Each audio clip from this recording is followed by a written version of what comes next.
Hey everyone, and thanks for jumping back into the cryptoverse. Today, we're going to talk about Bitcoin and how it relates to the US dollar currency index, or DXY. If you guys like the content, make sure you subscribe to the channel, give the video a thumbs up, and check out the sale on the premium list at intothecryptoverse.com that's going to end on April 17th. Let's go ahead and jump in. So, the US dollar currency index is something we've followed for quite a long period of time. And, unfortunately, when the US dollar currency index is in an uptrend, Bitcoin tends to be in a downtrend, especially if that uptrend is very strong. On the contrary, when DXY is in a downtrend, Bitcoin tends to go parabolic.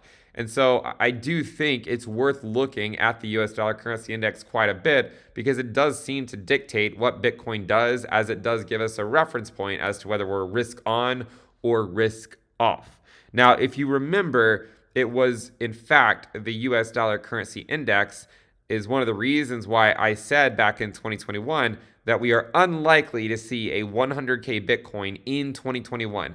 I mean, of course, there were a lot of other indicators, including our regression curves and the risk dashboard and all that sort of stuff, but also just simply looking at the US dollar currency index and seeing that we were putting in a double bottom in 2021 and seeing this uptrend, you know, is enough reason to sort of assume that Bitcoin cannot immediately go put in new all-time highs. So when we look at the US dollar currency index, what we need to look for is a downtrend, a reversal at some point, okay?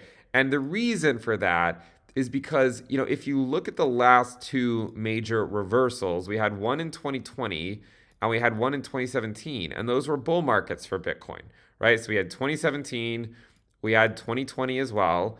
And we also know that Bitcoin from March of 2020 to the end of the year, went up like 8x or something, a lot. I mean, again, the move that it made in 2021 wasn't that significant compared to what Bitcoin did in 2020. In 2021, it went up like 2x or something, maybe a little bit more. But in 2020, Bitcoin went up like 8x or something like that. So we need to keep a close eye on this and to see when will we get some type of reversal. Because remember, when DXY is moving up, like in 2018 and 2014, and like what we've seen since May of 2021, when it's moving up, it tends to correspond to the market being bearish. But when it's moving down, it tends to correspond to the market being bullish. Now, one of the things we can do with the US dollar currency index and how it relates to Bitcoin is to also look to see where has it historically turned around. Okay, so let's just draw a line in the sand and say, you know what? It turned around at around 103, 104 back in 2017, and then it turned around at about the same level, 103, back in March of 2020. And so now it's time to see, we are back above 100, which is one of the reasons why I'm making this video, but I think it's time to see whether we are going to break back up to those levels. And if we do break up back to those levels, will it provide some type of resistance for us to get pushed back down? Now, one of the interesting things about the US dollar currency index is that the chart goes back a long ways, okay? And, it goes back to well before I was even born. And if you were to draw an imaginary line from this top to the next one, you can kind of see that the US dollar currency index broke out in 2015. But what I find fascinating is that Bitcoin has only been around since January of 2009. So the dollar has actually moved up overall over that time period. So think about that. So even though it's when the dollar moves down, typically like 2017 and 2020, that's when Bitcoin does really well. Overall, the dollar has moved up over the span of Bitcoin's life, which is somewhat interesting. It goes to show you just how strong the Bitcoin moves has been during these most recent downtrends.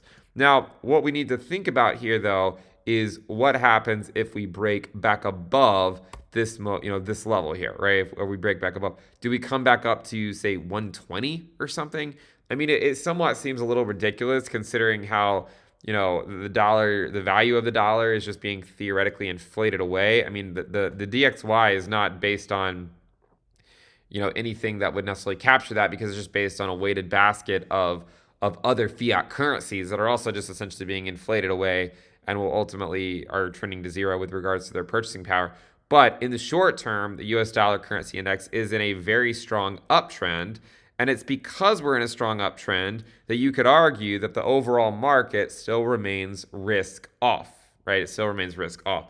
So what we need to look for Bitcoin to actually get bullish and not just have some of these fake outs where it doesn't really do anything is to see the dollar have a reversal and come back down. That's what we really want to look for. Again, we had a reversal in 2017, and then we had one again in 2020. Perhaps we'll have another one in 2023. Obviously, it's too early to say that right now, but that's ultimately what we're looking for. We're looking for a downtrend in the dollar, and currently we still sit in an uptrend. One of the things we can also do with the US dollar currency index is perhaps go look at the weekly or the relative strength index. We talked about the relative strength index recently on the channel for Bitcoin. If you look at it, you can see on the monthly, it is getting relatively elevated, but not to the point that it was elevated, say, back in March or April of 2015. But if you look at it on the weekly time frame, what do you notice is the dollar is in that overbought territory. It is at the same level that it was at back in, say, August of 2018 in terms of the weekly RSI, but it still has not reached levels that it was at back in, say, late 2014, early 2015. So I do think that following this sort of stuff is somewhat useful, but I also want people to remember that with the US dollar currency index, all of Bitcoin's history with it is basically just right over here, right?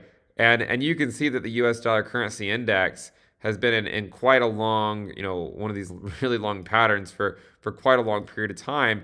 And then now the question really is the dollar, is it going to have a breakout beyond this range, right? Is it going to have a breakout beyond this range? And maybe the next parabolic rally for Bitcoin will occur after, say, some retest up here, and then it comes down.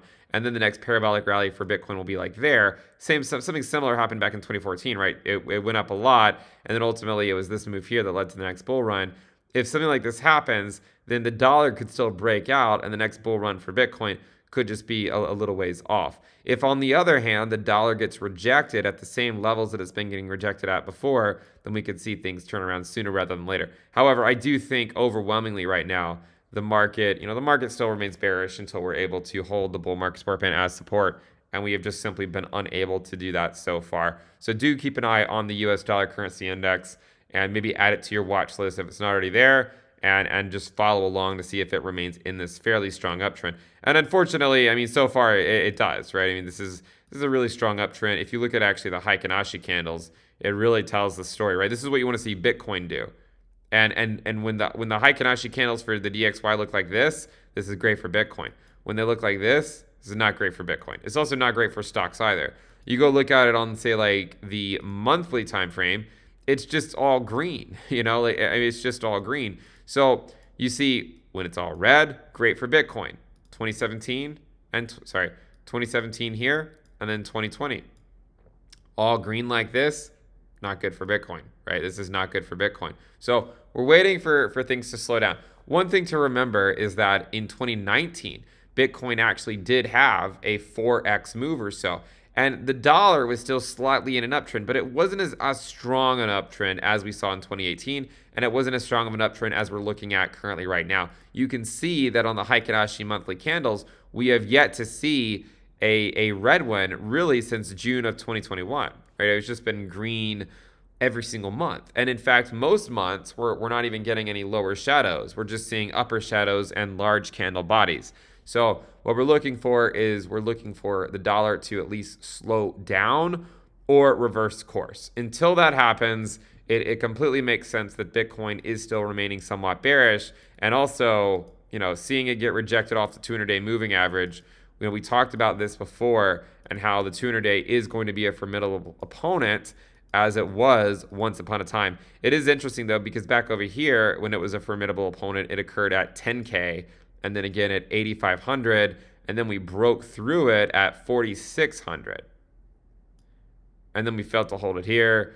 We came back down, and now the 200-day is all the way up at 48,000. So it's funny because, you go from here to here, and the 200-day moving average has basically gone up about 5x almost from when it got rejected. So this was rejected at around 10K, right? And here it was rejected at almost 50K. I mean, it was at 48K, but it was almost 50K. So this has gone up 5x over that period of time. But we are finding ourselves in a similar market structure of, can we break through the 200-day moving average, or are we going to put in a lower low? If you guys like the content, remember to subscribe to the channel. We have the sale on the premium list. It'll last through April 17th. You'll get access to weekly reports and videos, the Telegram alerts channel, the Telegram chat room, the risk dashboard, and more. So make sure you check it out and lock in the lower rate. You can keep it as long as you do not cancel. Thank you for tuning in. Subscribe, and I'll see you next time. Bye.